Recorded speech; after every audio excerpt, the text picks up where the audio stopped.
fled Israel's assault on Gaza City but found no place to shelter. Israeli aircraft were dropping leaflets on the Sabra area of the city, warning all civilians to get out. So Mohammed al-Sharif, his two brothers and their families, loaded all their belongings onto a donkey cart and went to Mawasi, a sprawling tent camp. Now they're heading back again, towards the falling bombs. I have been in the sun for 2 days looking for a place and I could not find one. Now I had to take my belongings and go back to Gaza City because I have no place and no shelter. I'm not alone. It's me, my brother, and my family. We are 3 families and we don't know where to go. Conditions in overcrowded coastal encampments for displaced Palestinians in Gaza are desperate. Those fleeing are mainly seeking shelter either in the area by the sea immediately west of Gaza City or Mawasi coastal camp in the south, which Israel has designated a humanitarian zone, aid agencies said.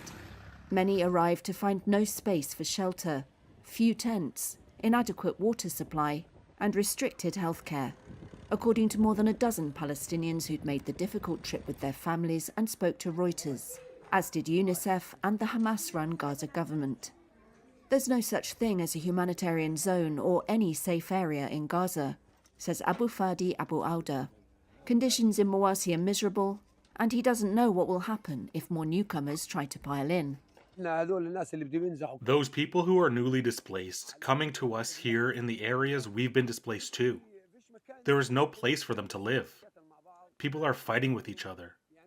We don't know where to put them.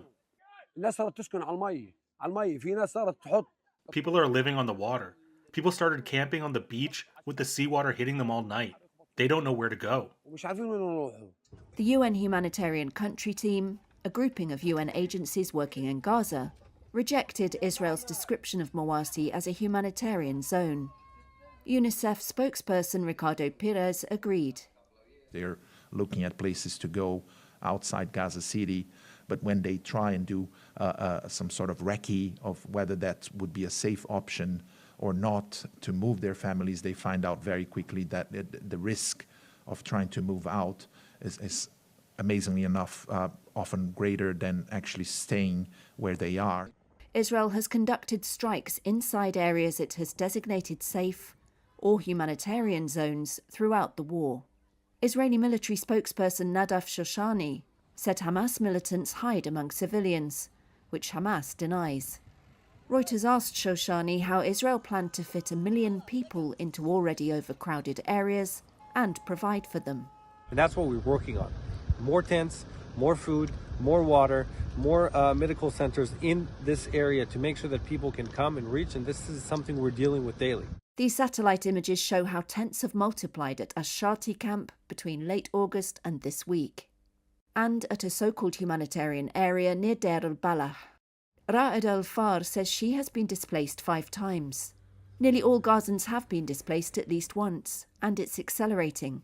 According to the CCCM, a working group including UN bodies and other aid agencies, 25,000 people fled Gaza City in the 3 days to September 10th.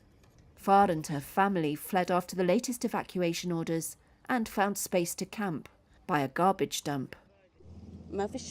There is no space at all. There are no places to go to at all. So we had to camp next to the waste dump, and we don't know what to do. The waste dump is full of diseases. There are flies and dogs. We just couldn't, but we had to. I'm worried about my children. The dogs are around us all night. Israel began ramping up its attack on Gaza City late last month, saying it aimed to free remaining hostages held by Hamas since its October 7, 2023 attack. Despite Israel's call for the population to leave, Gaza's government estimates that 1.3 million of Gaza's roughly 2 million population remain in Gaza City and the north.